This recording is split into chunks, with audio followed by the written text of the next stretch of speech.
Bonsoir à tous et bienvenue. Ce soir, nous allons plonger dans le dark web pour découvrir des histoires vraiment terrifiantes. Un mot d'avertissement, je ne suis pas totalement sûr que ces histoires soient vraies à 100%. Certaines d'entre elles le sont peut-être, d'autres non. Mais, comme le dit souvent No Sleep, tout est vrai, même si ça ne l'est pas. Ces histoires en particulier peuvent devenir très sombres, donc un avertissement est fortement recommandé. Une forte constitution et un estomac solide seront nécessaires pour supporter certaines d'entre elles. Et enfin, je voudrais adresser un immense merci à Mademoiselle Fearsome de s'être jointe à nous pour le spectacle d'horreur de ce soir.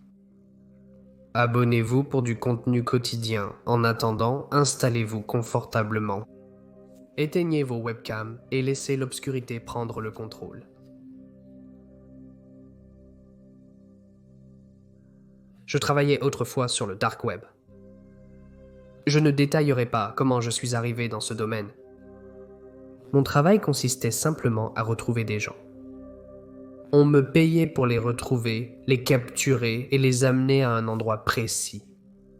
Je ne me suis jamais soucié de ce qui arrivait à ces gens après, mais d'après ce que j'ai compris, ça ne finissait jamais bien. Après des années à faire ce genre de travail, j'ai fini par m'y désensibiliser. Pour moi, c'était une autre journée au bureau. La seule différence, c'est que j'étais bien mieux payé. Je devrais préciser que j'avais un partenaire qui m'aidait dans mon travail. Pour les besoins de l'histoire, on l'appellera Sam. Lui et moi, nous nous sommes rencontrés sur des forums du dark web environ 3 mois après le début de mon travail. Il avait beaucoup plus d'expérience que moi pour recruter des gens sur le dark web puisqu'il le faisait depuis plusieurs années, mais il vieillissait et il s'est rendu compte que le travail était devenu trop difficile à faire seul. Après une discussion, nous avons accepté de collaborer. Je l'aiderai à accomplir les tâches qui étaient de plus difficiles pour lui à cause de son âge, et il me guiderait tout en m'emmenant sur des missions plus difficiles et mieux payées, afin de réduire le risque de les rater. Après notre rencontre, nous avons vite réalisé que nous étions faits pour bien collaborer. Il n'a fallu que quelques semaines pour trouver notre rythme. Nos employeurs nous contactaient via les forums, nous donnaient la cible, ainsi que toute autre information importante qui serait cruciale pour la mission. Sam et moi prenions ensuite sa camionnette pour nous rendre sur place et faire du repérage. Nous passions tout le temps dont nous disposions à recueillir les informations que notre employeur avait omises, comme les horaires et les habitudes. Ensuite, nous décidions d'une date, d'une heure et d'un lieu, puis nous capturions notre cible et l'amenions à un point de rendez-vous précis indiqué par notre employeur. Nous étions payés, puis nous passions au travail suivant. Nous faisions notre travail comme une horloge, aussi horrible qu'il soit, nous étions vraiment doués pour ça. Nous en sommes venus à un point où nous pouvions capturer une cible en quelques jours. Rapidement, nous avons pu vivre confortablement. Bien sûr, nous n'étions pas assez stupides pour devenir complaisants. Après tout, le dark web est un endroit dangereux pour quiconque n'est pas prudent. Nous vivions tranquillement, sans vraiment nous soucier des personnes que nous traquions. Tout ce qui nous importait, c'était nos portefeuilles bien remplis et nos belles maisons. Mais un jour, tout s'est effondré autour de nous. Sam et moi avions été envoyés sur une mission par un employeur anonyme. Il nous avait demandé de capturer un jeune homme de 19 ans qui vivait dans un quartier aisé. Capturer des cibles fortunées pour obtenir des rançons était une tâche assez courante que de nombreux employeurs précédents nous confiaient. L'inhabituel résidait dans les instructions reçues. Il nous avait dit que la cible n'avait aucun système de sécurité chez lui, mais que nous ne devions pas le prendre pour acquis. Nous devions faire preuve d'une extrême prudence et vigilance lors de la sécurisation de la cible, et nous devions le considérer comme extrêmement dangereux. Enfin, l'instruction la plus étrange qu'ils nous ont donnée était que nous devions administrer du carfentanil ou quelque chose de similaire par fléchette tranquillisant avant de sécuriser la cible. Ce n'était pas le fait que notre employeur veuille que nous endormions notre cible qui était étrange. Nous l'avions déjà fait de nombreuses fois auparavant. Ce qui était étrange, c'est qu'ils avaient spécifiquement demandé que nous utilisions du carfentanil, qui est un type de tranquillisant utilisé sur les éléphants. Même une seule fléchette de ce produit aurait suffi à ôter la vie à un humain. Permettez-moi d'être clair, nous ne sommes pas des tueurs à gages. Sam et moi n'avons jamais ôté la vie à qui que ce soit, ni avant, ni après ce travail. Nous savions qu'il était impossible d'utiliser ce produit pour neutraliser notre cible vivante, alors nous avons simplement supposé que notre employeur ne connaissait pas grand-chose au tranquillisant et voulait juste paraître intelligent en mentionnant un type précis. Mais j'aurais aimé que nous suivions leurs instructions.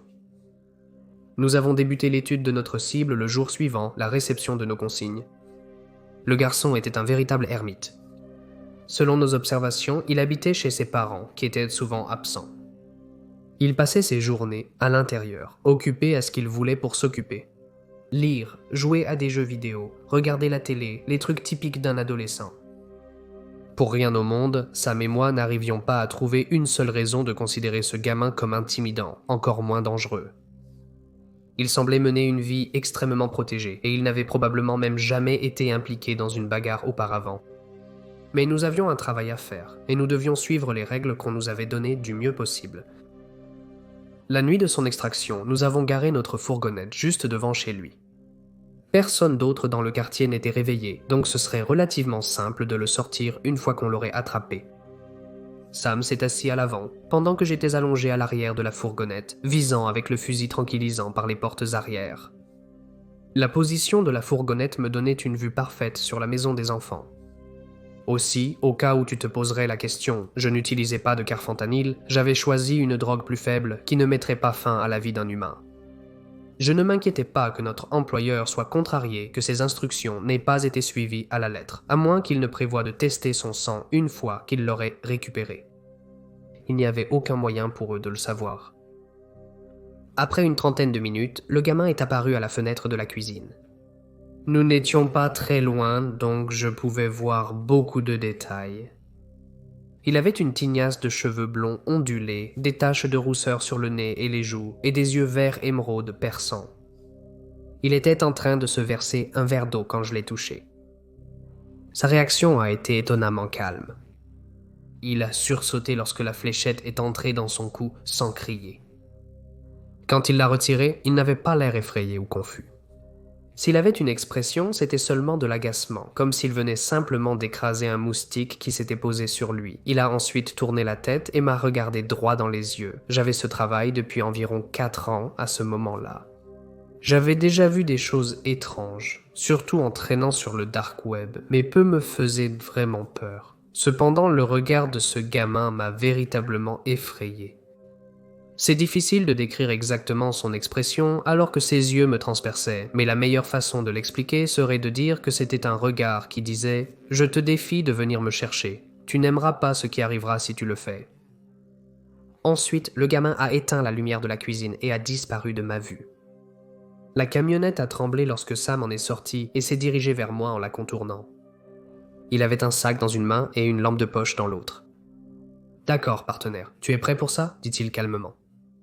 Je ne sais pas s'il a vu l'expression du gamin ou pas, mais si c'était le cas, il ne le montrait pas. Ouais, allons-y, ai-je dit en rangeant le pistolet tranquillisant et ma propre lampe de poche. Christ, c'est une belle maison, a dit Sam distraitement. Ce gamin a vraiment de la chance. Je ne peux pas aider à des activités illégales comme le cambriolage. Je n'ai pas répondu pendant qu'on marchait vers la maison. J'ai crocheté la serrure de la porte arrière et on est rapidement entré. Toutes les lumières étaient éteintes et le silence régnait. D'abord, nous sommes allés à la cuisine. Nous savions tous les deux que le gamin ne serait probablement pas là. Les tranquillisants mettent un peu de temps à faire effet, et s'il était parti après avoir été touché, il serait sûrement ailleurs dans la maison. Nous avions raison. La cuisine était vide, il n'y avait ni vaisselle, ni nourriture sur le comptoir, à part un verre d'eau à moitié plein. Nous avons continué à fouiller la maison, mais il est vite devenu évident que quelque chose n'allait pas. Peu importe à quel point nous cherchions, nous ne pouvions pas trouver le gamin nulle part. Il aurait déjà dû perdre connaissance, le tranquillisant ayant eu largement le temps d'agir, mais il était introuvable. « Tu es sûr de l'avoir touché, ce gamin ?» a sifflé Sam, en me regardant après plusieurs minutes de recherche infructueuse. « Je te jure, si tu fous ce boulot en l'air à cause de ta mauvaise visée, je vais t'achever. »« Je sais que je l'ai touché, » ai-je répliqué sèchement. « Je l'ai vu enlever la fléchette. »« Plus que où est-il » Sam m'a demandé. Avec un tranquillisant, il n'aurait pas pu aller bien loin. Notre dispute a été interrompue par un bruit venant de l'autre côté de la maison. On aurait dit plusieurs bruits sourds en succession rapide, comme si quelqu'un marchait bruyamment. Le bruit a continué pendant 1 minute, tournant autour de la maison avant de s'arrêter. Sam et moi nous sommes vite séparés pour enquêter. Nous n'étions pas sûrs d'où venait le bruit et nous ne voulions pas risquer que notre cible s'échappe. Je suis repassé par la cuisine pour retourner au salon. J'allais passer à la porte suivante quand quelque chose attira mon attention. Un tas de tissus était sur le sol. En regardant de plus près, c'était un tas de vêtements. Les mêmes vêtements que portait l'enfant. À première vue, il s'était complètement déshabillé et avait laissé ses vêtements là. Je n'avais aucune idée de pourquoi il aurait fait ça. Se mettre nu ne vous donne pas d'avantage tactique quand vous essayez d'échapper à quelqu'un, ou du moins, je n'en voyais pas. Enlever ses chaussures pourrait rendre vos pas plus silencieux, mais enlever tous ses vêtements n'était vraiment pas nécessaire. J'essayais de trouver une bonne raison pour laquelle le gamin se déshabillait quand mes pensées ont été interrompues par un cri à glacer le sang venant de l'autre bout de la maison. J'ai immédiatement reconnu la voix de Sam. J'ai couru aussi vite que possible vers l'endroit d'où venait le cri. À mon arrivée, Sam gisait dans le couloir. De là où j'étais, je ne pouvais voir que son torse, sa tête et ses bras. Il s'accrochait au mur comme si sa vie en dépendait, ou alors quelque chose dans le couloir que je ne voyais pas tirait sur ses jambes. Quoi que ce soit, c'était fort et déterminé à l'arracher de là. J'ai foncé pour tenter de libérer désespérément mon partenaire. Je n'avais même pas fait la moitié du chemin que Sam a perdu sa prise et a été tiré hors de ma vue. Il hurlait et pleurait, me suppliant de le sauver. Quand j'ai tourné le coin, la chose qui le tenait le tirait à travers la porte du sous-sol. Je n'ai vu Sam qu'un instant avant qu'il ne soit abattu dans l'escalier. J'ai couru jusqu'à la porte et actionné l'interrupteur, mais rien ne s'est passé, le courant avait été coupé. J'étais partagé entre prier pour que cette chose soit seule et prier pour qu'elle ne le soit pas. Si elle était seule, nous n'aurions pas à affronter quoi que ce soit d'autre. Mais cela voudrait aussi dire qu'elle était assez intelligente pour savoir qu'il fallait couper le courant afin de prendre l'avantage. J'ai été tiré de mes pensées en réalisant que Sam avait arrêté de crier. J'ai sérieusement envisagé de m'enfuir et de le laisser derrière moi. Il était facile de supposer qu'il était mort, mais même les pires personnes peuvent se faire des amis, et aussi difficile que cela soit à admettre, j'avais créé un lien avec Sam au fil des années en travaillant avec lui.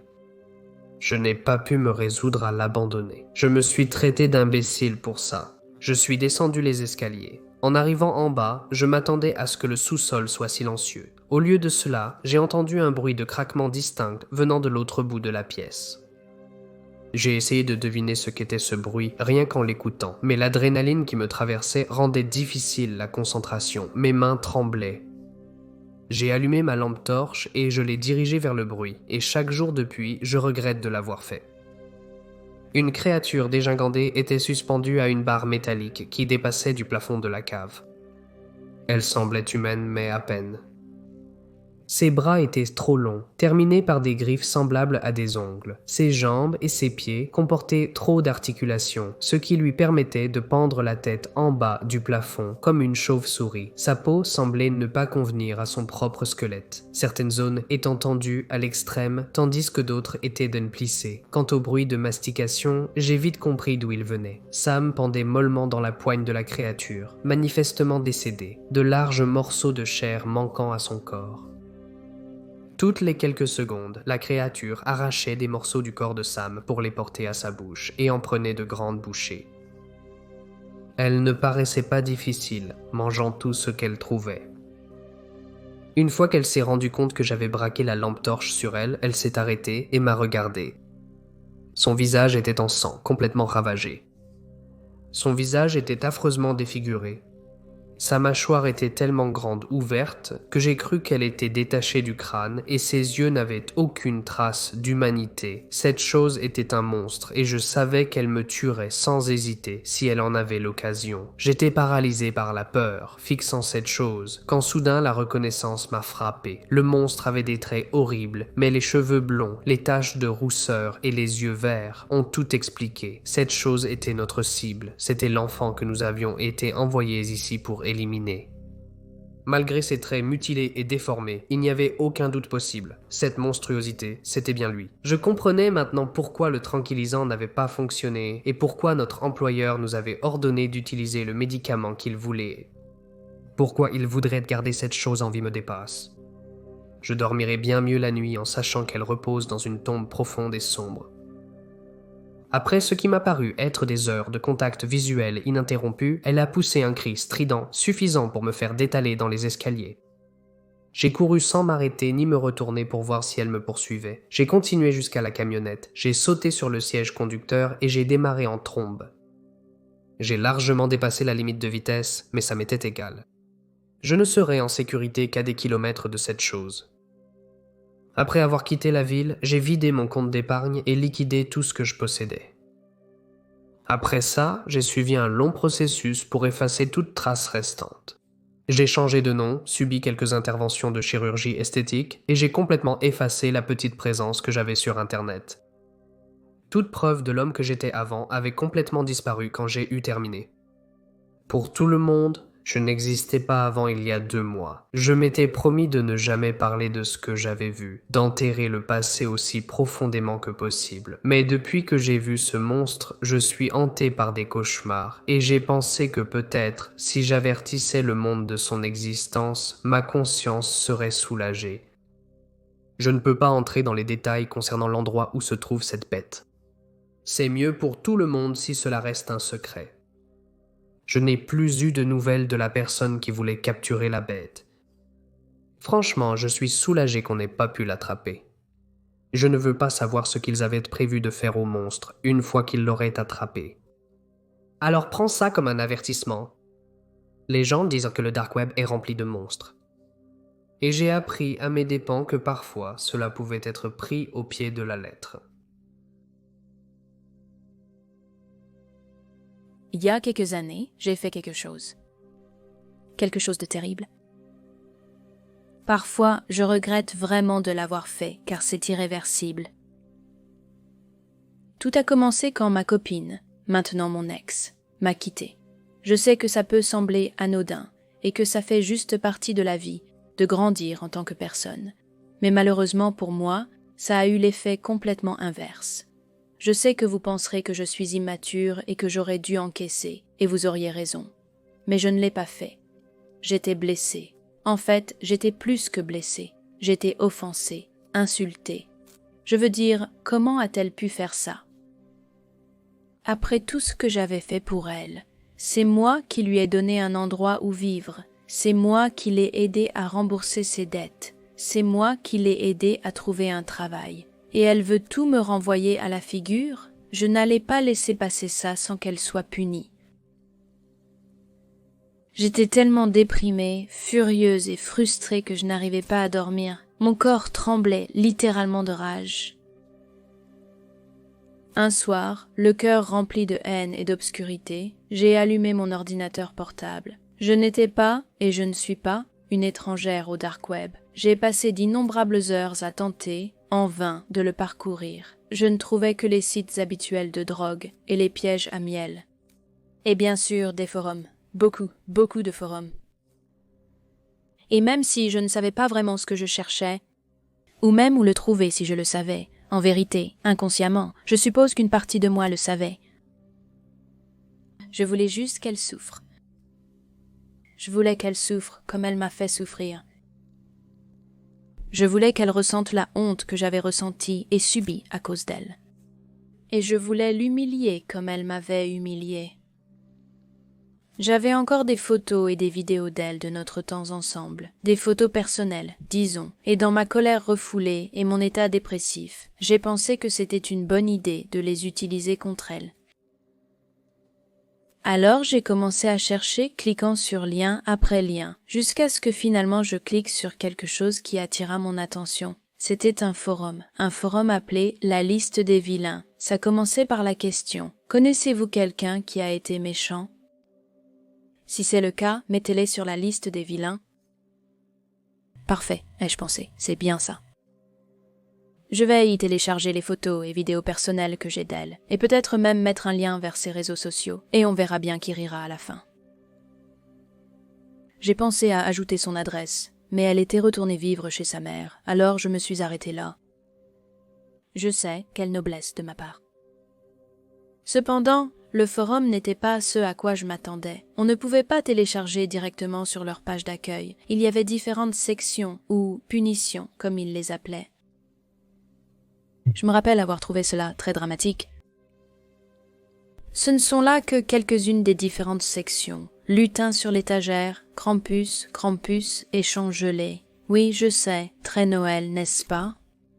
C'est ce que je me suis dit. Ça m'a fait un peu rire et ça m'a encore plus poussé à ne pas le prendre au sérieux. Lutin sur l'étagère m'a presque fait sourire, mais ce n'est pas ce que j'ai choisi. J'ai opté pour voleuse de traîneau.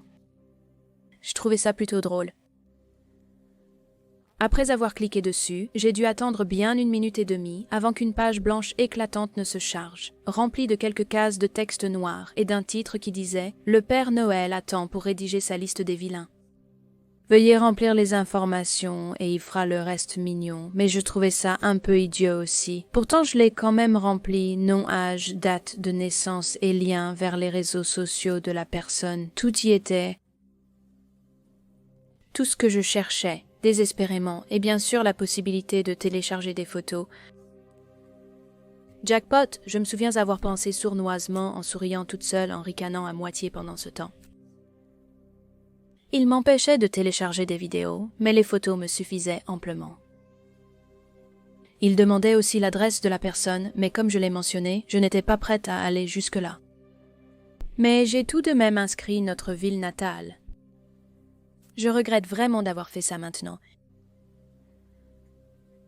Alors, après avoir fini de remplir ces informations, sans la moindre hésitation, j'ai cliqué sur « Envoyer ». Après quelques secondes, une boîte de dialogue est apparue, demandant « Êtes-vous sûr ?» Le Père Noël n'oubliera pas. Il vérifie cette liste 2 fois. Tous les noms sont définitifs. J'ai appuyé sur « Oui » d'un air suffisant, et voilà. Parfait, ai-je pensé. Jusqu'à ce que je sois redirigée vers une autre page. La page a mis quelques minutes à se charger, mais une fois fait, j'ai été prise au dépourvu. Elle disait simplement « Merci d'avoir soumis votre nom à la liste des vilains. Nous vous en sommes vraiment reconnaissantes. Installez-vous confortablement, détendez-vous, et le Père Noël viendra attraper ses ho-ho-hos. Le Père Noël va vider sa hotte et cette personne en même temps. Il sait quand tu as été vilain. » Ça m'a un peu surprise, je dois dire. J'ai mis quelques minutes à comprendre le message, et quand j'ai compris, j'ai éclaté de rire. Aussi horrible que cela paraisse, c'est la vérité. Je veux dire, franchement, c'était dégoûtant, et oui, il faut l'admettre, c'était vraiment malsain. Mais c'était assez drôle, et de toute manière, c'est impossible que ce soit réel. Donc je m'en fichais, et j'avais atteint mon objectif. J'ai pensé qu'une fois le travail terminé et mis en ligne, les gens le verraient, lui enverraient des messages sur les réseaux sociaux, et c'est elle qui serait humiliée. Donc, me sentant mieux dans ma peau, j'ai calmement et avec confiance éteint mon ordinateur portable et tout effacé correctement, en m'assurant qu'on ne puisse pas me retrouver ou m'impliquer d'aucune façon. J'étais déjà très bien protégée, je le savais, mais comme toute personne qui utilise le dark web vous le dira, il vaut mieux prévenir que guérir. Le lendemain matin, je me suis réveillée avec le plus grand et troublant sourire que j'ai jamais eu. Honnêtement, je devais avoir le sourire du chat du Cheshire d'Alice au Pays des Merveilles. J'étais tellement fière de moi. Mais avec le recul, honnêtement, ça me rend malade. Mais à l'époque, j'avais hâte de voir les résultats de mon labeur. J'étais tellement excitée à l'idée de la voir souffrir. Je voulais qu'elle souffre, et je voulais qu'elle sache, ou plutôt qu'elle pense, que c'était moi, mais sans qu'elle puisse vraiment le prouver. Je voulais la briser, et qu'elle se sente aussi inutile qu'elle m'avait fait me sentir. Mais, à ma grande consternation et déception, rien ne s'est passé. J'ai attendu et attendu, mais rien. Aucun appel téléphonique ou message furieux, aucun post indigné sur les réseaux sociaux, rien du tout. Ça avait forcément marché, non? Il était impossible de vérifier et le lien était introuvable, même en essayant. Alors quelques jours de plus sont passés, et maintenant mon excitation était retombée. Et je me sentais découragée et vraiment contrariée que ça n'ait clairement pas marché. Personne ne serait aussi calme si ça avait fonctionné. Et je ne pouvais pas vraiment lui demander ou aller vérifier, ça me désignerait directement. Alors, au bout d'un moment, j'ai juste abandonné. En vérité, toute cette histoire était devenue fatigante pour moi, et, aussi triste que cela puisse paraître, ça m'avait bizarrement soulagée, comme si j'avais réussi à tout évacuer d'une certaine façon. Quelques jours après, un coup violent à ma porte me réveilla. Le drame de ma précédente relation m'était complètement sorti de l'esprit à ce moment-là, et pour vous donner un peu de contexte, je vis seule et je ne reçois pas souvent de visiteurs, donc j'étais bien plus agacée d'avoir été réveillée que curieuse de savoir qui était à ma porte, peu importe la raison. Vous pouvez donc imaginer mon choc quand j'ai ouvert brusquement la porte pour me retrouver face au visage sévère de 2 policiers. Mince, ça y est. Je vais aller en prison et les gens penseront que je suis folle. Ce qui était vrai à l'époque, pour être honnête. Ils m'ont demandé s'ils pouvaient entrer, et bien sûr, j'ai accepté, ne voulant pas faire d'histoire et risquer d'aggraver ma situation. Je me souviens avoir pensé qu'ils avaient juste demandé à entrer. Je ne suis pas en état d'arrestation pour le moment, donc je vais voir ce qu'ils veulent. Mais ce qu'ils m'ont demandé m'a complètement et totalement coupé le souffle. Quand avez-vous vu Katie pour la dernière fois ? J'étais sans voix, et l'espace d'un instant, j'ai dû avoir l'air du plus grand coupable du monde. Je me suis vite ressaisie, effaçant la surprise et la crainte de mon visage, et j'ai répondu aussi calmement que possible. Pas depuis qu'on s'est séparés, donc environ 2 semaines, ai-je répondu. C'était vrai, mais cela ne m'a pas pour autant épargné de leur interrogatoire ni de leur barrage de questions et de regards scrutateurs. Où étiez-vous dans la nuit du 6 ? Je leur ai avoué la vérité, j'étais à la maison. Quelqu'un peut-il le confirmer, ont-ils demandé ? Eh bien non, je vis seule, mais l'un de mes collègues m'a déposé chez moi après le travail, comme d'habitude après chaque service, donc lui, il peut confirmer, je suppose. Et à quelle heure est-ce arrivé ? Je lui ai dit la vérité. C'était vers 10h30. Les caméras au travail devraient me montrer partant vers 10h20 et il faut environ 10 minutes en voiture pour arriver ici. Êtes-vous sorti après votre retour ? Demanda-t-il. Non, je... ai répondu timidement, mais aussi fermement que possible, ai-je rétorqué. Et la vidéosurveillance devant les appartements le confirmera. Son regard intense dans mes yeux sembla vaciller et se détendre légèrement. Alors, j'ai pensé tenter ma chance et j'ai demandé « De quoi s'agit-il » Il a déclaré ne pas pouvoir donner de détails sur une enquête en cours. Katie avait été signalée disparue et n'avait pas été vue depuis près d'1 semaine. Sa mère l'a vue pour la dernière fois quand elle a quitté la maison pour faire des courses et du shopping, mais elle n'est jamais rentrée. Les policiers sont partis peu de temps après et m'ont même remercié pour mon temps. Les images de vidéosurveillance ont été vérifiées avec mon patron et ma collègue qui ont confirmé mon récit et ma sincérité. Les jours sont devenus des semaines et toujours aucune nouvelle de Katie. Elle semblait s'être volatilisée. Je n'arrivais pas à y croire. Ce n'était pas possible, n'est-ce pas ? Ça ne pouvait pas être à cause de moi. Je me suis dit que c'était peut-être un type louche qui avait traqué ses réseaux sociaux et trouvé son adresse après que j'ai publié les liens avec les photos, mais ça devait forcément être une coïncidence. Ce forum ridicule ne pouvait être vrai. Franchement, il faut arrêter avec cette liste des vilains du Père Noël, me suis-je dit. Plus ça durait, plus je me sentais horrible. Je sais que je n'étais pas responsable physiquement, mais d'une manière ou d'une autre, j'avais causé ça, ou du moins j'avais mis tout ça en marche. Je me sentais coupable, comme si je lui avais fait du mal. Je veux dire, c'est la fille que j'ai aimée autrefois, la fille que j'aime encore. Et moi j'avais fait ça. J'avais causé ça. Et sa pauvre mère, elles étaient brouillées depuis des années. J'ai finalement réussi à les réconcilier. Et pourquoi ? Pour que je puisse la détruire encore plus qu'elle n'aurait jamais pu l'imaginer. Je ne pouvais pas vivre avec la culpabilité et l'immense honte. J'ai essayé de reprendre une vie normale, mais c'était impossible. Je ne pouvais pas dormir, je ne pouvais pas manger, mais je savais que je méritais cette douleur. Je me sentais mal à l'aise chaque fois que je me surprenais à avoir pitié de moi-même. Je ne suis pas une victime, je suis un monstre, un loup déguisé en agneau, si tu préfères. Je le méritais, pas elle, et j'étais tellement égoïste, tellement dégoûtante et pathétique. Je me suis mise à boire pour réussir à dormir, n'importe quoi pour engourdir la douleur, n'importe quoi pour chasser l'image de son visage et le son de ses cris de ma tête. Je ne pouvais pas aller voir la police, comment aurais-je pu? Si j'avais avoué, ma vie aurait été aussi bien finie. C'était égoïste, mais je ne croyais même pas que ça aiderait à la retrouver si je le faisais. Peut-être que je n'étais qu'une lâche, mais c'était sans espoir, et elle était partie. J'attendais chaque matin une nouvelle, mais chaque mise à jour disant « Aucune nouvelle information aujourd'hui, tu es un petit bout de moi à chaque fois ». C'était une véritable torture, jusqu'au jour où ils l'ont retrouvée. Elle a été retrouvée dans une vieille usine abandonnée à la périphérie de la ville voisine. Je n'arrivais pas à y croire. J'ai senti ma gorge se serrer au point d'avoir du mal à respirer quand j'ai entendu la mauvaise nouvelle. J'ai supplié quiconque ou quoi que ce soit pouvait m'entendre que ça devait être une erreur, mais malheureusement, il n'y a pas d'erreur. Je voulais tellement qu'elle souffre, et je suppose que mon vœu a été exaucé. On l'a retrouvée entassée dans l'une des cheminées aujourd'hui hors d'usage, et son corps était fourré dans un sac à jouets pour être précise. J'étais sous le choc, malade à cette pensée qui me rend encore malade aujourd'hui.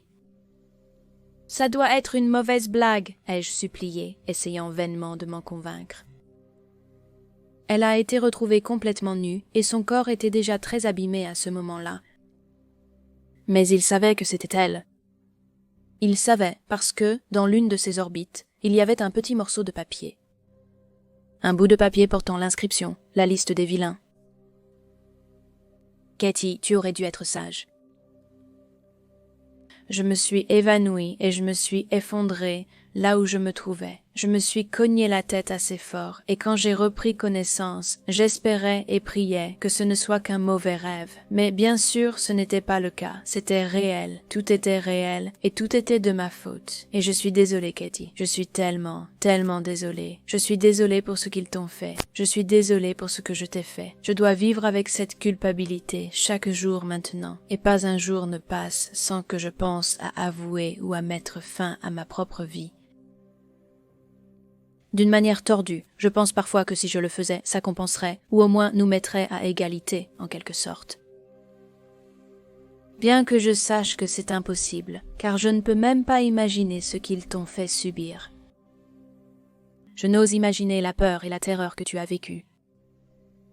Je ne peux pas imaginer tes dernières pensées, ni à quel point tu as dû être confuse et seule.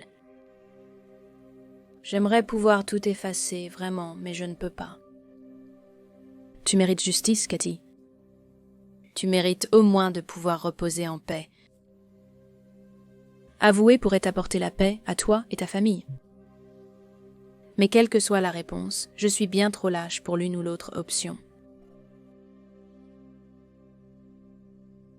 C'était avant Google. La plupart des pages web étaient encore en Hypertext Markup Language basique avec du JavaScript. Le feuille de style en cascade était très peu utilisé. Seuls les forums de discussion et quelques sites bancaires possédaient une combinaison front-end back-end mature.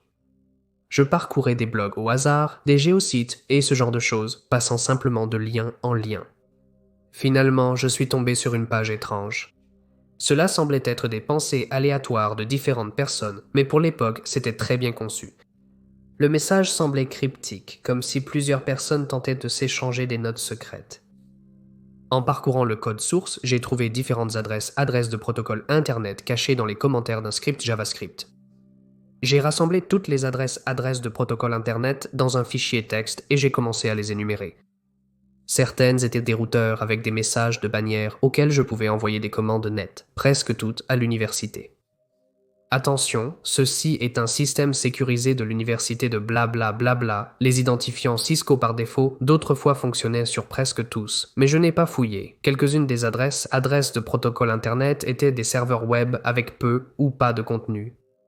principalement Apache ou Linux ou un Berkeley Software Distribution, au moins un serveur Internet Information Services si je me souviens bien. J'ai finalement trouvé un serveur web avec un énorme répertoire de fichiers hypertext, markup language et d'images tagged image file format avec quelques sous-répertoires plus petits contenant la même chose. NAM Server Lookup n'a renvoyé aucun enregistrement inversé pour l'adresse de protocole Internet. Une route virtuelle l'a tracé jusqu'au Colorado. Les fichiers Hypertext Markup Language semblaient être des dossiers d'un psychologue ou d'autres professionnels de la santé mentale similaires. Les images étaient des télécopies, apparemment de nature à la fois militaire et médicale. Alors que je parcourais le sous-répertoire pour revenir au dossier parent en haut du nouveau fichier Hypertext Markup Language, quelque chose comme 1/hello-there.html est apparu. L'horodatage datait de cette minute même. Je l'ai ouvert et c'était un message en texte brut qui disait « Nous vous voyons ». Pas de guillemets ni de minuscules. 15 secondes plus tard, le serveur s'est arrêté. Ma mère et mon père ont été tués dans un terrible accident de voiture quand j'avais 6 ans. Et depuis, j'ai été élevée par ma tante et mon oncle au Texas, avec ma cousine plus âgée. Il m'a fallu du temps pour m'adapter à cette nouvelle situation, mais j'ai fini par accepter ma tante et mon oncle comme des figures parentales. Cependant, la personne dont j'étais le plus proche était ma cousine Lacey. Nous étions comme frères et sœurs en réalité. En vivant au Texas, nous allions souvent à la chasse et à la pêche, et mon oncle nous a appris à tous les deux à devenir des tireurs d'élite pour la chasse aux sangliers. Cela s'avère utile dans le sud des États-Unis, où ces cochons sauvages sont considérés comme des nuisibles à cause de leur impact sur l'écosystème. À 13 ans, j'étais déjà une excellente tireuse, et mon oncle plaisantait parfois en disant que je deviendrais tireuse d'élite dans la police. Avec le temps, ma cousine et moi, nous sommes toutes les deux intéressées aux ordinateurs. C'était à la fin des années 90, début des années 2000, à une époque où Internet était un phénomène beaucoup plus récent, et l'idée d'une autoroute de l'information nous fascinait toutes les deux. Maintenant, Lacey a 2 ans de plus que moi, donc elle a terminé le lycée plus tôt, et elle a été acceptée à l'Université du Texas avec une bourse en informatique. Mon enthousiasme initial pour l'informatique s'est transformé en un intérêt occasionnel. Ma véritable passion était le journalisme sportif, et j'ai fini par aller à l'Université de Californie du Sud avec une bourse dans ce domaine. À l'été 2006, j'avais terminé ma 2e année d'université, tandis que Lacey avait obtenu son diplôme et travaillait désormais pour une grande entreprise technologique à Houston. C'était les vacances d'été, je ne l'avais pas vue depuis longtemps, alors j'ai pris l'avion pour lui rendre visite quelques jours. Après avoir passé quelques heures à discuter pour rattraper le temps perdu, elle a abordé un sujet qui, depuis, ne cesse de me hanter. C'était le dark web. Vous voyez, l'une de ses collègues se vantait d'y passer du temps, affirmant avoir acheté de la drogue à de nombreuses reprises, et aussi d'avoir regardé des vidéos très extrêmes qu'on ne peut trouver nulle part sur le net classique.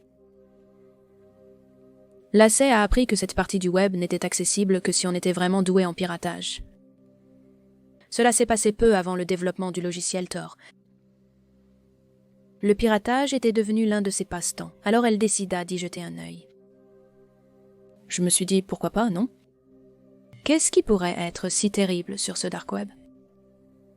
Il s'est avéré qu'il y avait beaucoup de choses. En naviguant, nous avons rapidement perdu le compte du nombre de publicités pour des tueurs à gages, dealers de drogue et vidéos de torture animale que nous avons trouvées.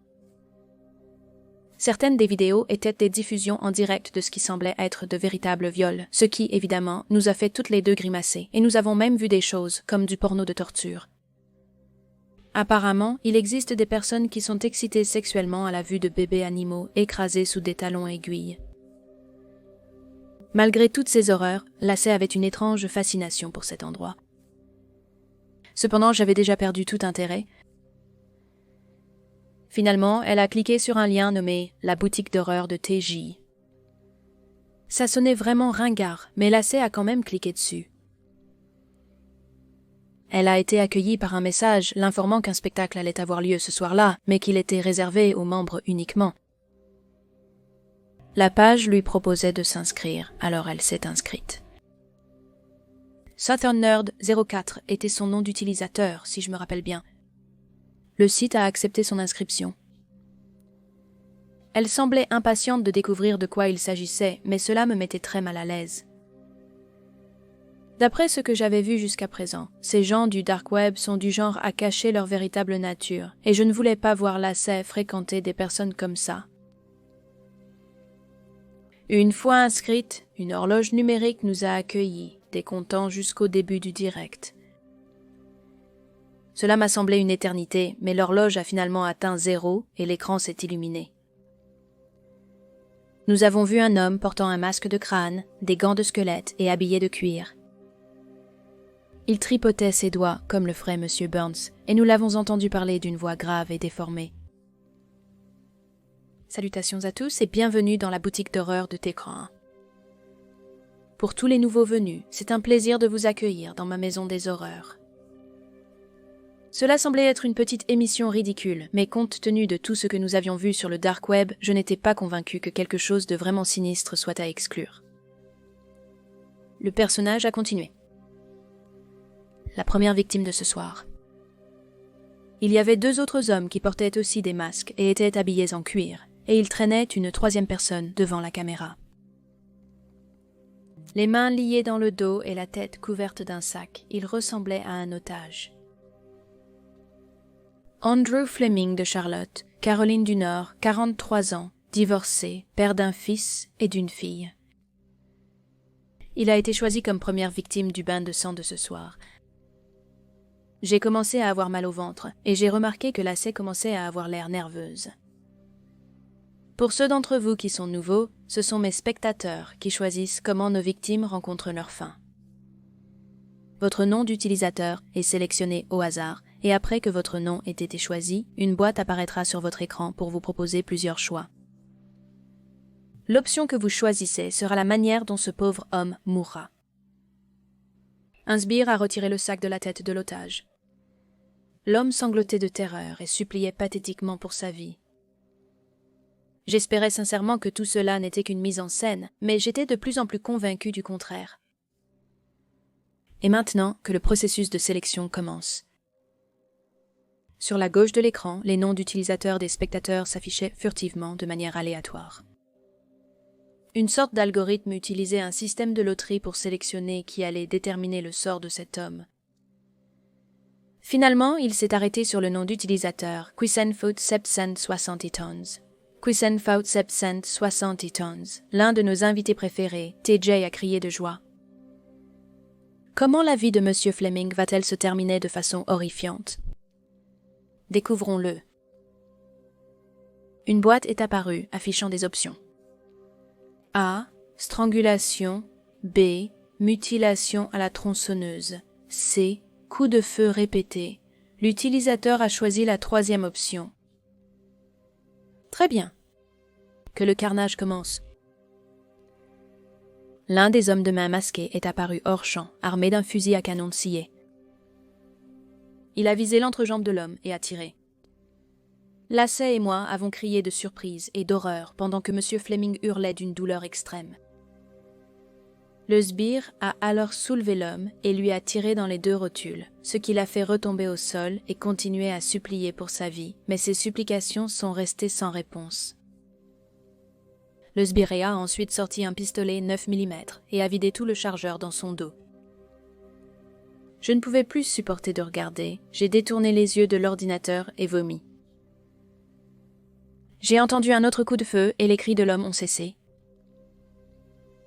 Un spectacle macabre des plus délicieux. Passons maintenant à notre prochain invité. Les ravisseurs ont amené un autre otage ligoté et la tête couverte d'un sac. Le sac retiré révéla une jeune femme à peine plus âgée que moi. Melissa Cartwright de Pittsburgh, Pennsylvanie. 24 ans et célibataire. Vous serez notre prochaine victime. Voyons maintenant qui décide de votre destin. Comme avant, la case à gauche de l'écran a défilé des noms d'utilisateurs aléatoires, et à notre effroi, elle s'est arrêtée sur celui choisi par Lacey. Les larmes lui montèrent aux yeux. « Lucie, éteins ça !» ai-je crié. Southern Nerd 04, une nouvelle venue. Nous sommes ravis de t'accueillir dans notre sinistre famille. Maintenant, tu dois choisir comment Mademoiselle Cartwright meurt. La petite boîte est réapparue avec de nouvelles options différentes des précédentes. Écorchement, électrocution ou incinération. Lacey resta figé. Lacey, quitte cette page immédiatement, dis-je apeuré et en colère. Après quelques minutes, J s'impatientait. Nerd du Sud, on attend. Lacey appuya frénétiquement sur les boutons, espérant s'échapper de cet horrible endroit. Si tu ne choisis pas dans les 20 prochaines secondes, tu seras dans notre prochaine émission, dit J d'un ton menaçant. Pendant un instant, Lacey sembla envisager l'une des options de meurtre, mais avant qu'elle ne puisse choisir, j'ai arraché le cordon d'alimentation de la prise et éteint ce fichu ordinateur. Lassie s'est effondrée en sanglots pendant que je me précipitais pour la réconforter. « Tu ne crois pas qu'ils vont me retrouver, n'est-ce pas ?» dit-elle avec peur. « Je ne sais pas. Je suis restée avec Lassie encore quelques jours avant de reprendre l'avion pour Los Angeles. Et pour être honnête, j'avais envie que les cours reprennent. Mais on était à la mi-juillet. Toute cette histoire avec ces cinglés du dark web semblait s'être calmée. Du moins, c'est ce que je croyais. Mercredi 19 juillet 2006, 22h47. Je suis rentrée chez moi et me suis affalée sur mon lit. J'ai ouvert mon ordinateur portable et j'ai été confrontée à une vision horrifiante. Mon fond d'écran générique avait été remplacé par une image d'un masque de crâne, le même type de masque que portaient TJ et ses sbires lors de ce terrible live stream. Ensuite, une fenêtre vidéo est apparue et a commencé à diffuser un message. « Bonjour, Jason. »« C'est moi, TJ. » Des frissons m'ont parcouru l'échine. Comment a-t-il appris mon nom? Comment diable a-t-il piraté mon ordinateur portable? Je crois que nous avons ici un otage qui pourrait vous intéresser. L'angle de la caméra a changé pour révéler. Non, ce n'est pas possible. Lacey. Elle était attachée, bâillonnée et sanglotée dans le coin de la pièce où TJ filmait. Son visage était couvert de coupures et d'échymoses. Tu te rappelles quand j'ai dit à ta cousine qu'elle ferait partie de notre prochain spectacle? Je tiens toujours parole, Jason. Elle avait le choix, mais a ignoré l'appel. Désormais, elle payera le prix fort. Il s'est penché et lui a caressé les cheveux de manière inquiétante. Ou bien va-t-elle vraiment le faire? Je suis restée immobile, attendant la suite de ses paroles. J'ai choisi de rendre notre prochain spectacle plus captivant. Ton cousin aura une chance de survivre si, et seulement si, tu élimines cet homme.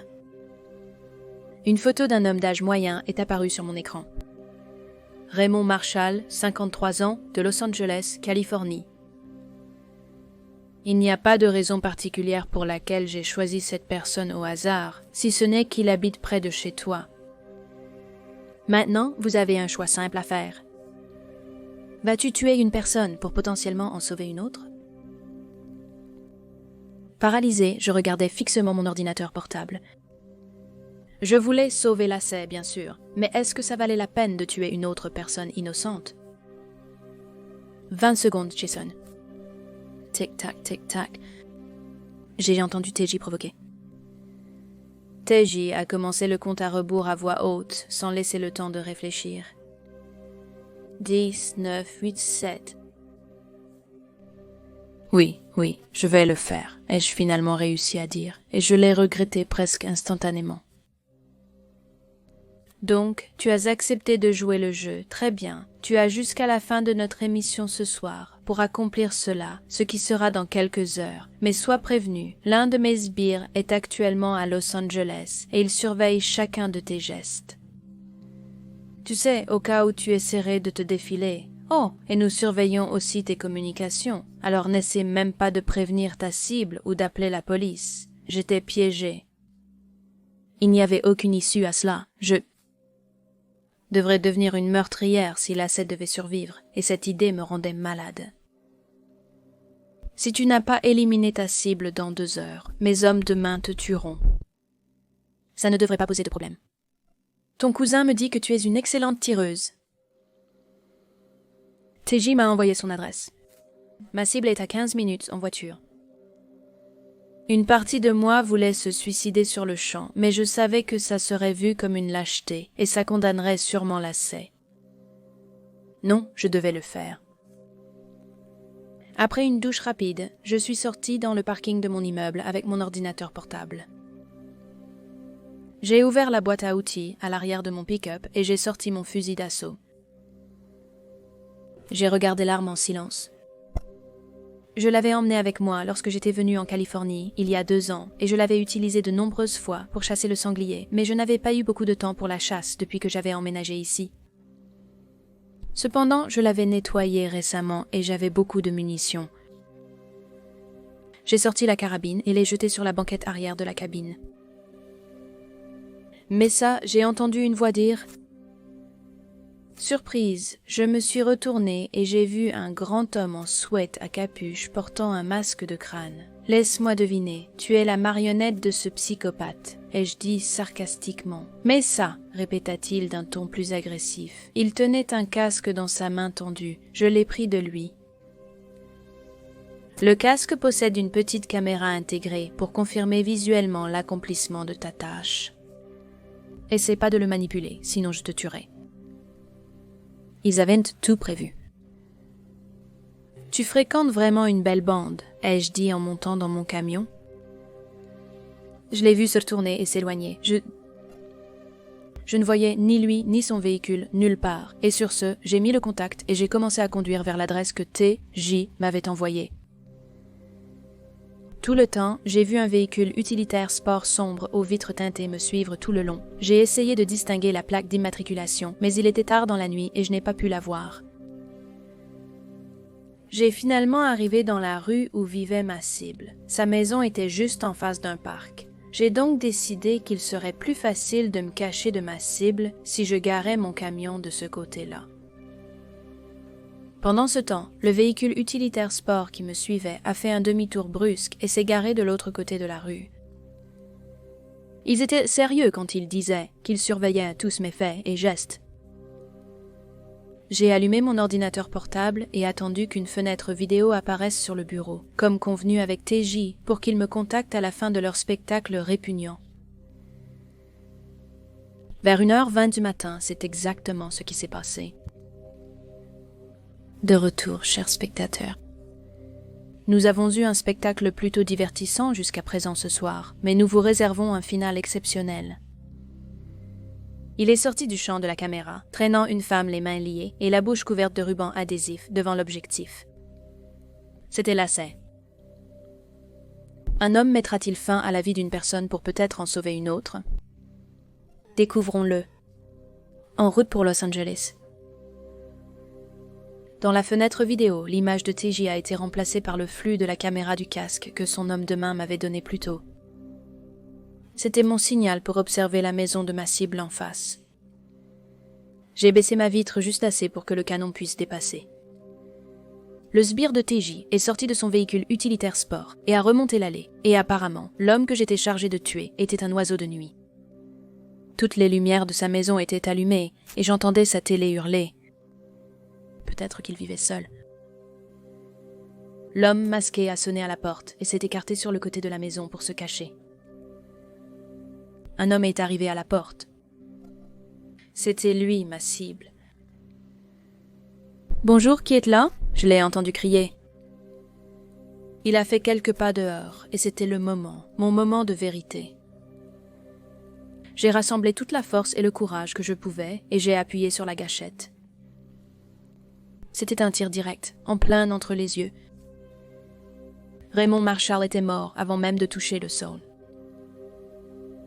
Le sbire est sorti du côté de la maison, s'est approché du cadavre et l'a examiné. Après cela, il a regardé dans ma direction et a fait un geste de la main, probablement un signe de confirmation. Eh bien, voilà. Notre ami avait en effet la capacité de commettre ce meurtre. Comme je suis d'humeur généreuse, je ne tuerai pas son cousin, j'ai entendu J. dire sur mon ordinateur portable. Le sbire est remonté dans son véhicule utilitaire sport et est parti dans la nuit. J'ai regardé alors qu'il s'éloignait et j'ai poussé un soupir de soulagement. Mais ce soulagement fut de courte durée. J'ai vu T.J. sortir du champ de la caméra et un autre de ses acolytes est apparu à l'écran, armé d'un fusil à pompe. Après une légère hésitation, il a abattu l'AC. J'étais totalement choquée et incrédule. Même si j'avais fait exactement ce que ce monstre m'avait ordonné de faire, ma cousine a quand même été assassinée. J'avais commis un acte que je trouvais répréhensible, et tout cela n'avait servi à rien. J'ai passé les 2 jours suivants à sangloter de désespoir dans ma chambre.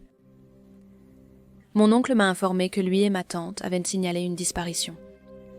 Ils avaient tenté de joindre l'AC pendant plusieurs jours, sans succès. J'ai feint l'ignorance de ce qui s'était passé, incapable de me résoudre à leur dire. Je suis restée dans mon lit à réfléchir à la suite. Ces monstres devaient être punis, mais on ne maintient pas une émission de meurtre sur le dark web sans être maître dans l'art de dissimuler ses traces. Pourtant, même les criminels les plus prudents finissent par commettre une erreur. Puis je me suis souvenue de quelque chose. Le casque que j'avais porté ce soir-là. Celui avec la caméra intégrée. Pourrait-il encore y avoir des images dessus? Peut-être pas. Ils l'ont probablement déjà supprimé maintenant.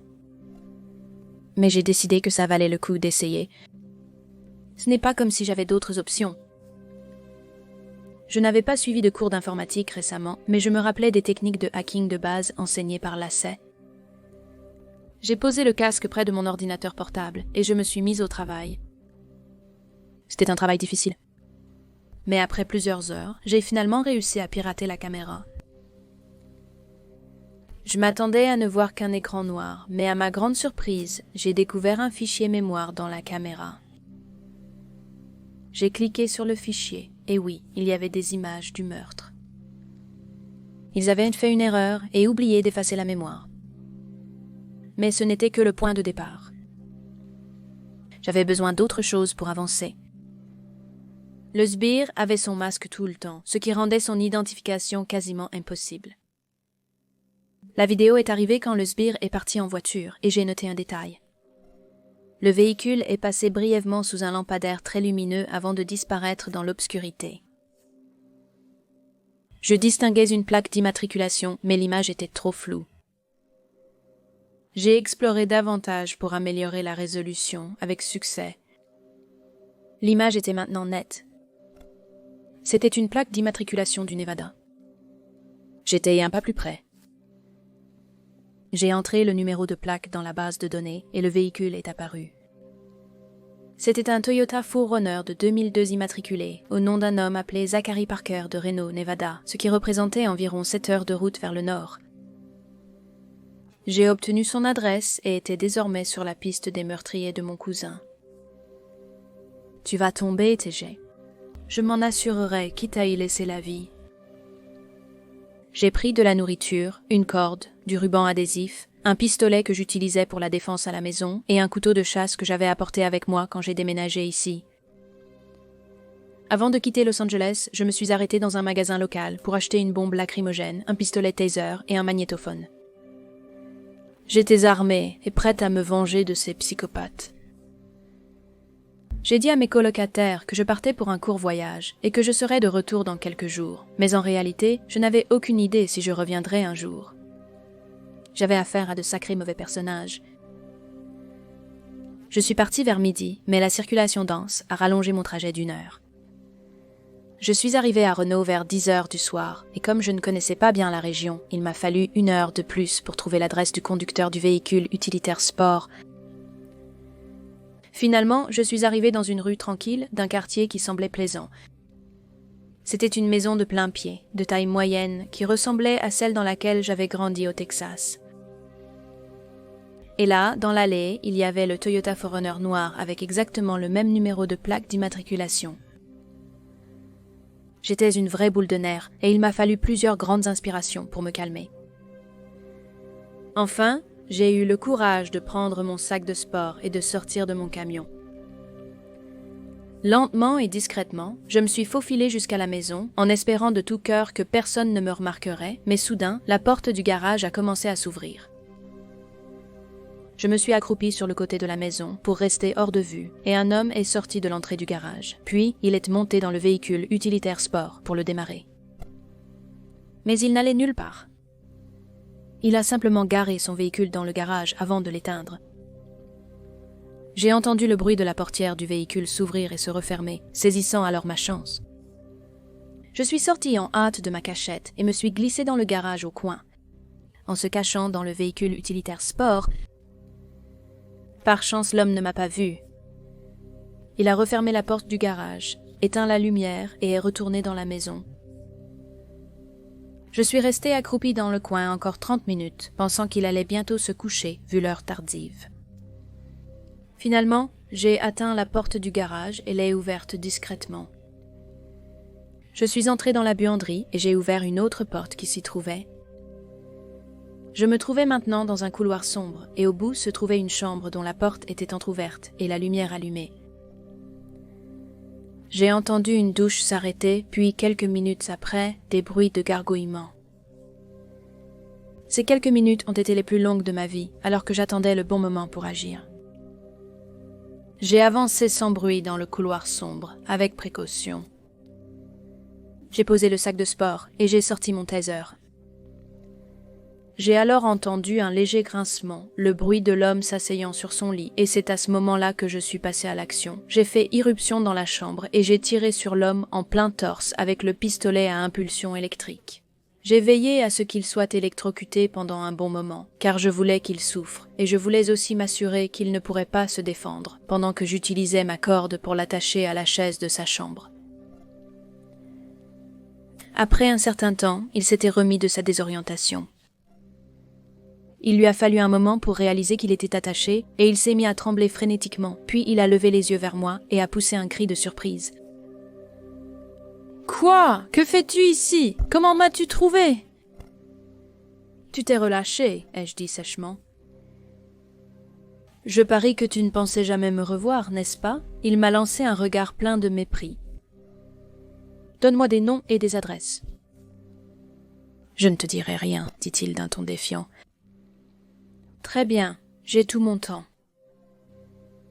En attendant, voyons jusqu'où tu peux tenir. Voir à quel point tu es vraiment résistante. » Il a dégluti nerveusement. « On peut y aller en douceur ou en force, Zacharie. Les noms. »« Jamais, cria-t-il. Et c'est à ce moment-là que j'ai sorti mon pistolet et que je lui ai tiré dans la rotule gauche. Il a hurlé comme une banshee et j'ai ressenti de la satisfaction en le voyant souffrir. « Tu es moins coriace quand tes victimes ripostent, hein? Commence à parler. » « Va en enfer. Peut-être que j'irai. Mais je vous entraîne tous avec moi. » J'ai alors sorti ma bombe lacrymogène et je lui ai pulvérisé en plein visage, ce qui a provoqué encore plus de cris. Je me suis assuré qu'il en reçoive une bonne dose, et ses yeux se sont mis à couler comme un robinet, tandis que du mucus commençait à dégouliner de son nez. « Parle. Tu n'obtiendras rien de moi. » « D'accord, je dois miser plus. » J'ai de nouveau fouillé dans le sac de sport, et j'en ai sorti le couteau de chasse. « Voyons voir. Tes doigts, tes orteils, ou tes bijoux de famille ?» Il me fixait en silence, en transpirant abondamment. « Je vais donc me contenter des bijoux de famille, » ai-je dit en m'approchant et en commençant à appuyer le couteau contre son entrejambe. « D'accord, je vais parler. » Je me suis reculée et j'ai souri avec satisfaction. Voilà qui est mieux. Il a tout avoué, donnant les noms et adresses de chacun de ses collègues. Il a même donné l'adresse de l'entrepôt abandonné où ils font leur diffusion en direct. Il a dit qu'il prévoyait de faire un autre spectacle demain soir. Et même si je détestais cet homme, je ne voulais pas vraiment le tuer. J'aurais préféré que Zacharie et ses copains restent en vie pour souffrir en prison toute leur vie, mais je ne pouvais pas non plus prendre le risque qu'il prévienne ses amis que je les suivais. J'ai appuyé le pistolet contre sa tempe, et puis j'ai entendu un gémissement, mais il ne venait pas de Zacharie, il venait du placard de sa chambre. Qu'est-ce que c'était que ça? Ce n'est rien, il n'y a rien là-bas. J'ai ouvert la porte du placard et j'ai eu le cœur brisé par ce que j'ai vu. Dans le coin, il y avait 2 enfants, un garçon et une fille, attachés et bâillonnés. Ils étaient couverts de coupures et d'échymoses. Ils ne pouvaient pas avoir plus de 8 ou 9 ans. J'ai signalé un enlèvement à la police et j'ai quitté discrètement la maison de Zachary. Suite à son arrestation, il ne pouvait pas avertir TJ. J'ai passé la majeure partie du lendemain à surveiller l'entrepôt abandonné dont Zachary m'avait parlé. Je ne pouvais penser à rien d'autre qu'à faire tomber ces types. Finalement, le soleil a commencé à se coucher et j'ai décidé de passer à l'action contre l'usine, que TJ et ses sbires soient arrivés ou non. Je suis passé par l'entrée arrière, en espérant attirer moins l'attention, et j'avais avec moi mon fusil de sniper, ma lampe torche, mon couteau de chasse et mon taser. Si ce que j'avais vu sur leur diffusion en direct était un indice, ils venaient toujours armés. J'ai ouvert lentement la porte arrière, qui a tout de même grincé fort. J'ai essayé de garder mon assurance, mais ce grincement m'a fait craindre de les avoir alertés de ma présence. Malgré cette peur, j'ai choisi d'avancer, mon fusil pointé devant moi en permanence. L'usine était sombre et silencieuse, et chaque petit bruit que j'entendais me faisait frissonner. Mais je n'allais pas faire demi-tour maintenant. J'étais allé trop loin pour abandonner à ce stade. Il y avait une odeur de moisi dans l'air, mais elle a vite été remplacée par l'odeur de la mort. Je l'ai reconnu instantanément. Quand on passe autant de temps à chasser les sangliers sauvages que moi, on devient très familière avec l'odeur de la chair en décomposition.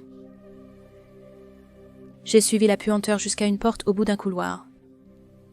J'ai ouvert la porte et éclairé avec ma lampe une pièce dans l'obscurité totale. En balayant la pièce avec le faisceau, j'ai vu un tas de cadavres, dont certains étaient des enfants. Puis, j'ai dirigé la lumière à l'opposé de la pièce et j'ai aperçu 3 personnes ligotées et bâillonnées dans un coin. Un homme et 2 femmes. Utilisant mon couteau de chasse, j'ai coupé les cordes qui les attachaient quand l'une des femmes captives a demandé « Êtes-vous policière ?» « Je suis simplement là pour vous aider », ai-je répondu. Puis j'ai montré les corps sans vie. « Les victimes d'hier soir ?» ai-je demandé. Oui, ils n'ont pas encore eu le temps de les enterrer. Selon le prisonnier, ils préparent un spectacle malsain en ligne et ils étaient les prochains sur la liste. L'autre otage, une femme, était trop traumatisée pour parler. Je ne peux pas lui en vouloir. Vous 3, allez au commissariat de police. J'ai dit qu'on les arrêtait. Tu es sûr que ça ira ? Demanda l'otage. Je vais bien. Ces types ne sont pas si coriaces. Maintenant, pars. Sans perdre une seconde, le trio s'est précipité hors de là et par la sortie arrière. J'ai laissé la porte de cette pièce ouverte pour leur donner un choc à leur arrivée. Je suis arrivé dans la zone principale de l'usine. C'était en grande partie vide, à part quelques bureaux, un ordinateur avec une webcam et quelques rallonges électriques. J'ai remarqué un escabeau menant à la passerelle au-dessus. J'ai décidé que ce serait un bon endroit pour me cacher pendant que je continuais d'attendre leur arrivée, et l'attente ne serait pas très longue. Moins de 10 minutes après, 4 hommes sont entrés dans le bâtiment par l'entrée principale. Comme prévu, ils ne portaient pas de masque et étaient tous armés de fusils de chasse. Le chef était grand, mince et avait les cheveux blonds. « Où est donc Zachary ?»« As-tu réussi à le joindre ?» cria l'homme aux cheveux blonds, frustré. J'ai vite compris que c'était TJ. J'ai essayé de le joindre toute la journée, mais quoi ? Je suis passé devant chez lui plus tôt aujourd'hui. L'endroit grouillait de flics. Un de ses voisins devait savoir pour les enfants kidnappés, répondit le sbire. J'ai poussé un soupir exaspéré. Très bien. Nous devrons simplement nous passer de lui. J'aurais dû savoir que le faire venir à bord était une erreur. Il a toujours été un peu négligent. Oh, tu n'as aucune idée, TJ, ai-je murmuré doucement pour moi-même depuis ma cachette. TJ s'est approché du bureau, a allumé l'ordinateur. Faites sortir ces 3 otages. Nous commencerons le spectacle de ce soir dans la prochaine demi-heure. Bien reçu, patron, dit l'un des autres hommes en disparaissant dans le couloir. J'ai préparé mon fusil de chasse depuis mon perchoir sur la passerelle. Le moment de la confrontation approchait. J bricolait un peu sur l'ordinateur quand il a soudainement entendu un cri fort. « C'était quoi, ça ?» J'ai dit, le sbire est réapparu, l'air paniqué et en sueur. Les otages ont disparu. Comment ça, disparu?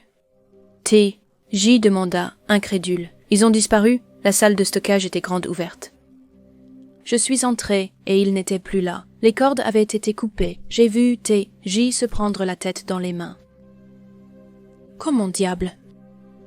Qu'importe leur méthode d'évasion, ils risquent de ramener la police ici avec eux. On ferait mieux de partir maintenant. Je n'allais pas leur donner cette chance. J'ai visé la rotule du sbire avec le fusil et j'ai tiré. Il a crié de douleur et s'est effondré.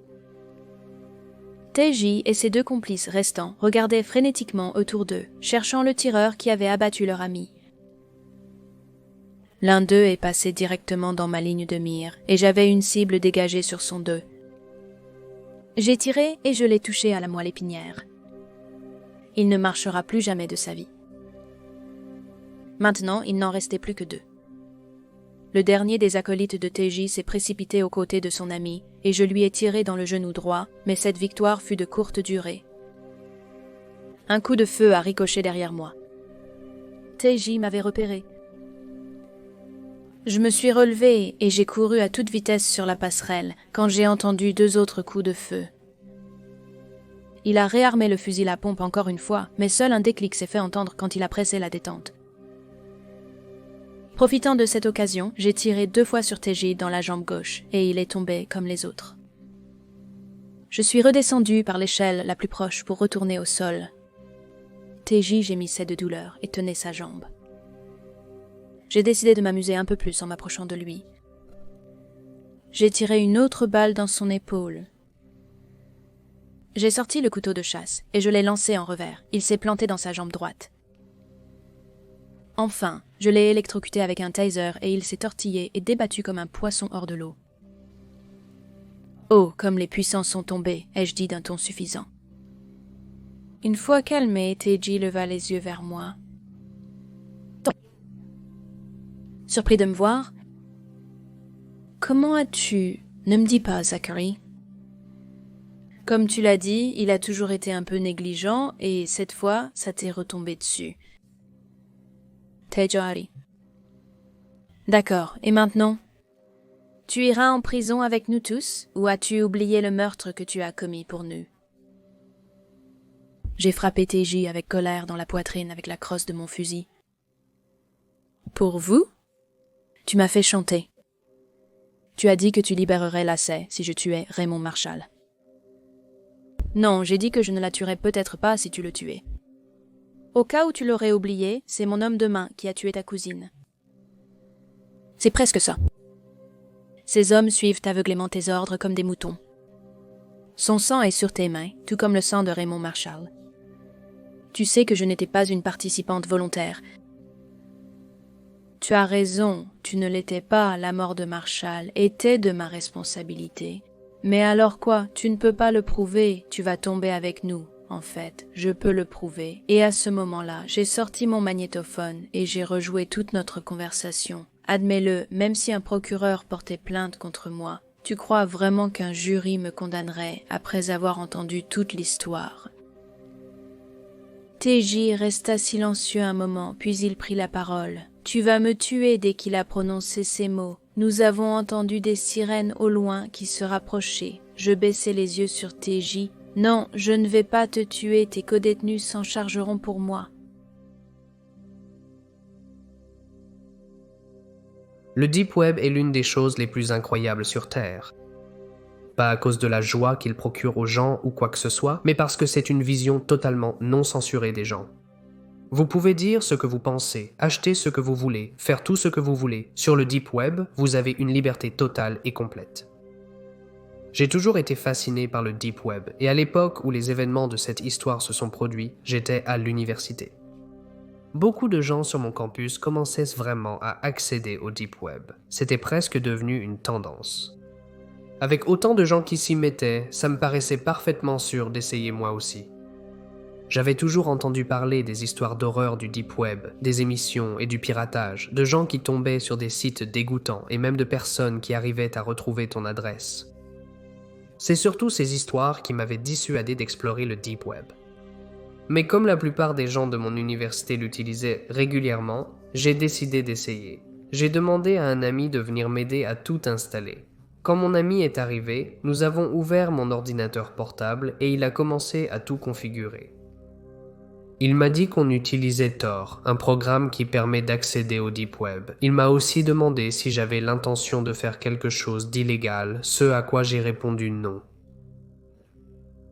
Il a expliqué que Tails, un logiciel qui sécurise les activités illégales, n'était pas nécessaire pour moi puisque ce n'était pas mon intention.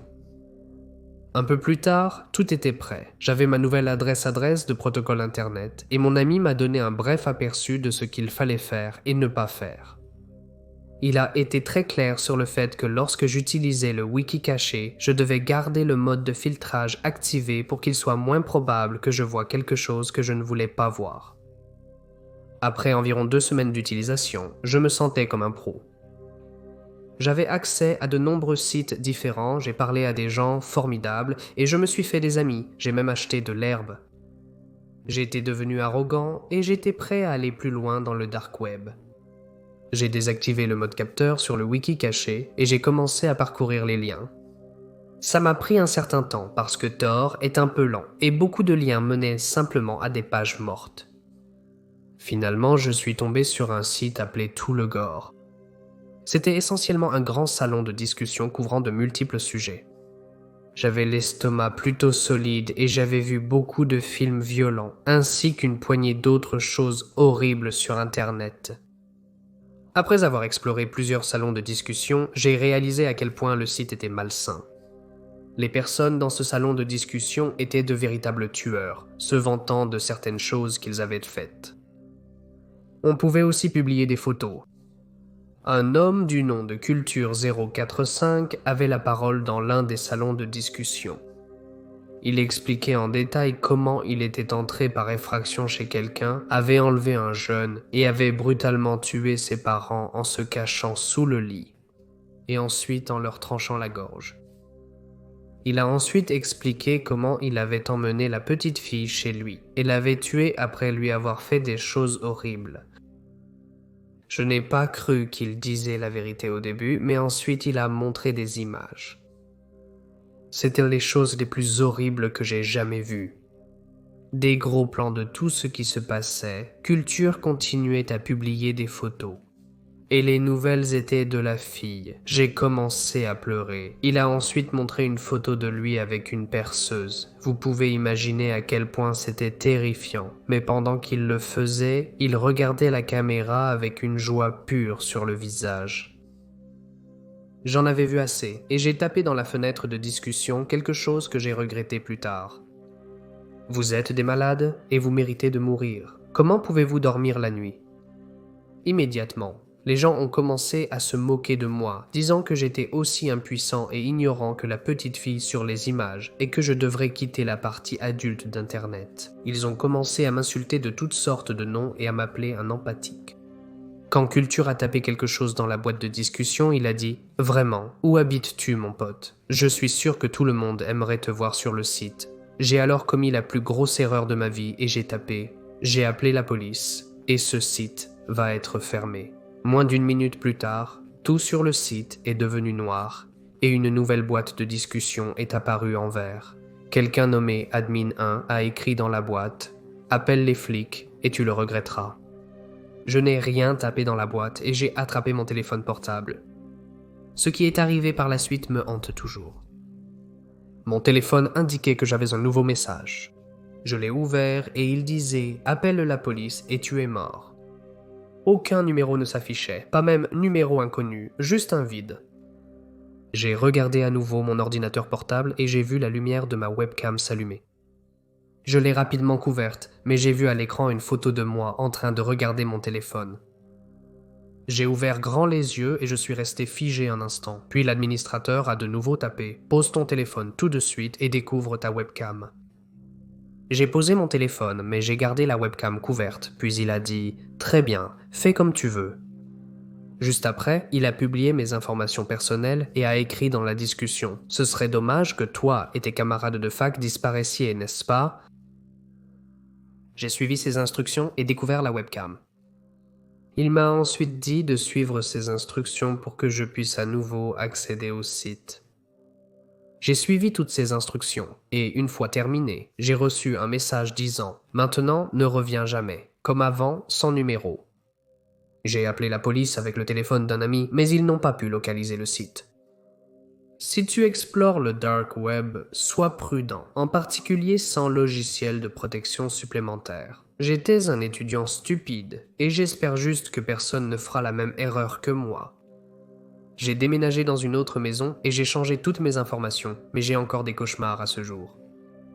Comme vous pouvez l'imaginer, j'étais extrêmement secoué par ce qui s'était passé. La police a tenté de retrouver le site web, mais sans moyen de récupérer mon historique et l'ayant trouvé en cliquant sur des liens au hasard, cela semblait quasi impossible. La police m'a dit de changer toutes mes informations personnelles et d'aller vivre chez un ami. Ensuite, j'ai choisi d'emménager chez mon ami David. C'était une personne très honnête et travailleuse, dédiée à ses études universitaires. Il ne sortait pas, ne se relâchait pas et ne consommait ni alcool ni drogue.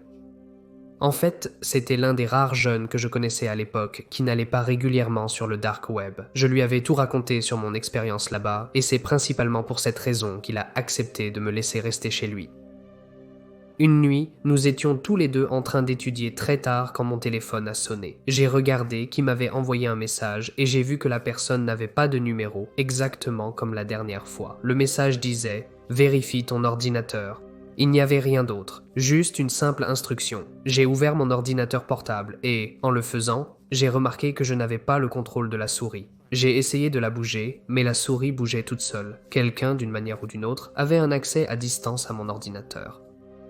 Je n'avais jamais donné d'accès à distance avant. Malgré mes tentatives, aucun raccourci clavier n'a fonctionné. La personne contrôlant mon ordinateur téléchargeait un logiciel, sûrement un malware, sans que je puisse réagir. Mon téléphone a sonné à nouveau, cette fois avec un message disant « Regarde par ta fenêtre ». Je ne savais pas de quelle fenêtre il parlait, alors j'ai regardé par celle à côté de laquelle j'étais assis, et j'ai vu un homme sur le parking, appuyé contre une camionnette blanche. Il avait un téléphone à la main, et quand je l'ai regardé, il a hoché la tête. Mon téléphone a de nouveau sonné. Tapez et maintenez enfoncées les touches Maj, Alt et F5 en même temps pour activer le logiciel. J'ai appelé David dans ma chambre pour lui montrer ce qui se passait, et il avait l'air aussi nerveux que moi. Mais avec l'homme juste derrière notre fenêtre, nous ne voulions pas l'énerver. David a appelé la police tout de suite et m'a dit qu'ils arriveraient bientôt. Je n'ai pas activé le logiciel et je suis juste resté là. Puis j'ai reçu un autre message. « J'entre si tu ne le fais pas tout de suite. » Je ne savais pas pourquoi lui ou la personne qui contrôlait mon ordinateur ne pouvait pas le faire, mais je n'ai pas osé demander. En même temps, j'étais presque sûr à 99% que ce programme contenait un malware, un spyware ou quelque chose qui serait très nuisible pour mon ordinateur. Alors j'ai refusé de l'activer. David a attrapé la batte de baseball au cas où l'homme dehors essaierait d'entrer, et 5 minutes plus tard, nous avons entendu la poignée de porte tourner. Elle était verrouillée, mais ensuite, nous avons entendu des coups frapper à la porte. Nous avons tous les deux paniqué et j'ai regardé par la fenêtre à nouveau. Et effectivement, l'homme et la camionnette avaient disparu. Les coups à la porte sont devenus plus violents jusqu'à ce qu'on entende finalement un horrible bruit de grattement. Cela a duré encore quelques minutes, puis nous avons entendu des pas dans le couloir qui se sont finalement estompés.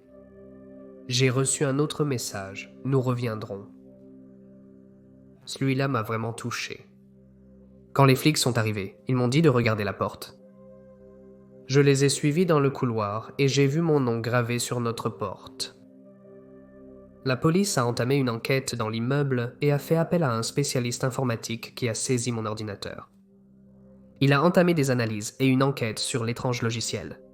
Finalement, il a réussi à le fermer et à le supprimer, et il m'a dit que mon ordinateur portable avait été compromis. Il a dit que les fichiers principaux avaient été piratés et corrompus. Nous avons fait un effacement complet et il a aussi regardé mon téléphone. Comme la dernière fois, il n'a pas pu dire d'où venaient les messages et il m'a dit qu'il s'assurerait d'envoyer des policiers à proximité au cas où cela se reproduirait. Le lendemain, je venais juste de rentrer de l'école et j'étais vraiment fatigué. David n'était pas encore rentré. Je suis allé dans la chambre et me suis effondré sur le lit, commençant à fermer les yeux. Quand j'ai entendu un bruit de cliquetis dans mon placard, j'ai relevé la tête et je ne l'ai plus entendu. Je me suis rendormi. Peu après, la porte du placard s'est ouverte brutalement. J'ai bondi hors du lit et j'ai vu un homme masqué s'avancer vers moi. J'ai couru vers la porte, je l'ai claquée derrière moi et je me suis précipité sur le parking, j'ai démarré la voiture et je suis parti aussi vite que possible. Quand la police est arrivée, l'homme était bien sûr déjà parti. L'appartement n'avait pas été saccagé ni rien et nous n'avons rien trouvé de volé. Au début, il ne semblait rien avoir fait. Cette nuit-là, 2 policiers surveillaient toutes les personnes qui entraient et sortaient de l'immeuble afin de l'attraper. J'ai ouvert mon ordinateur portable et j'ai remarqué que mon fond d'écran avait changé. C'était juste un tas d'arbres, mais il avait été remplacé par une photo écœurante d'un homme avec un masque, le même homme que j'avais vu. Dans mon placard, en train de planter un couteau dans ce qui ressemblait à une poupée. J'ai aussi remarqué que toutes mes applications et tous mes programmes avaient disparu, et j'ai vu le même logiciel que la dernière fois, en plein milieu. J'ai cliqué dessus. Il avait déjà été installé exactement comme la dernière fois. Il remplissait tout l'écran et ce qui ressemblait à un direct était en cours. Je ne pouvais pas quitter et le direct venait de la maison d'un garçon. Il avait l'air assez jeune. C'était juste lui en train de regarder son ordinateur. Il ne m'a pas fallu longtemps pour comprendre ce que je regardais. Il n'avait aucune idée que tout cela se passait via sa webcam. J'ai vu une petite fenêtre de chat apparaître à droite de l'écran. Dedans, quelqu'un a écrit « Bienvenue à notre direct. Nous sommes ravis que tout le monde soit là. Merci Jean d'être là aussi. » Mes yeux se sont écarquillés. Je m'appelais Jean et ils attendaient que je regarde pour commencer. Pendant que je regardais, j'ai vu la porte du placard derrière le pauvre garçon s'ouvrir lentement et un homme est sorti avec une boîte à outils dans une main. Il a posé la boîte à outils doucement, a sorti du ruban adhésif, puis il est allé derrière l'enfant. Il l'a attrapé fermement. Le visage du pauvre gamin était rempli de terreur. Il a essayé de crier, mais le ruban l'en a empêché.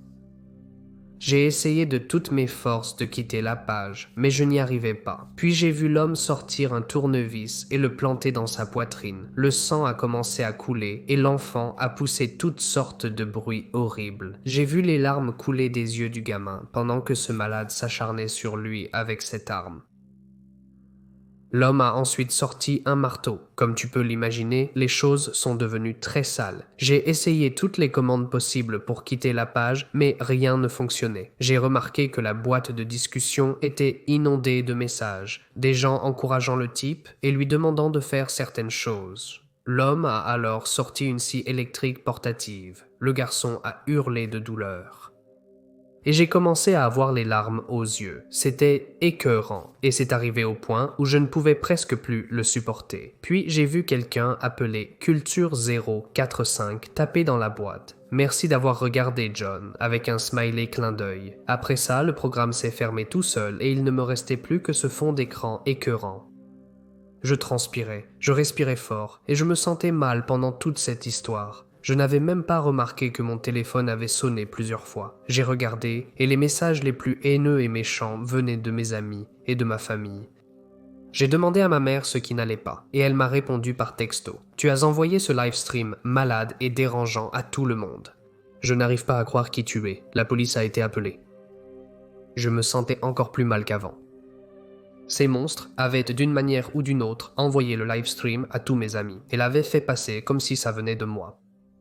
Ils avaient pratiquement ruiné ma vie en quelques minutes. Quand la police est arrivée, je leur ai tout raconté. Ils ont rapidement réussi à expliquer à tous mes amis et à ma famille ce qui s'était passé. Ils ont vraiment intensifié leurs efforts pour retrouver ces personnes, et 1 mois plus tard, 4 hommes avaient été arrêtés.